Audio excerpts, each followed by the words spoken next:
مسجد نبوی کا صحن تھا اور ایک شخص کونے میں بیٹھ کے دعا مانگ رہا ہے. ذرا اس کے دعا کے لفظ سنیے. اے اللہ میں تجھ سے اس لیے مانگتا ہوں کہ تو میرا اللہ جو ہے. میرے والد گرامی فرماتے تھے کہ بیٹا باپ سے کہے کہ ابا جی میں آپ سے اس لیے مانگ رہا ہوں کہ آپ میرے ابو جو ہیں.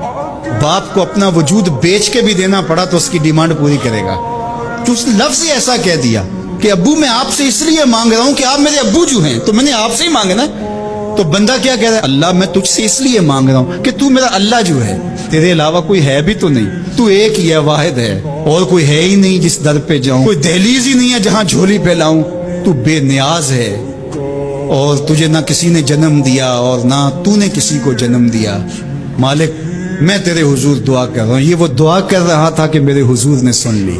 تو ایک صحابی کو فرمایا کہ یہ جو دعا کر رہا اب جو مانگے گا اللہ عطا کرے گا. اس نے مانگا ہی اس ڈھب سے ہے, اس ڈھب سے ہے. ایک دعا اور سن لیجئے جو سیدنا علی المرتضیٰ رضی اللہ تعالی عنہ رب سے مانگتے ہیں.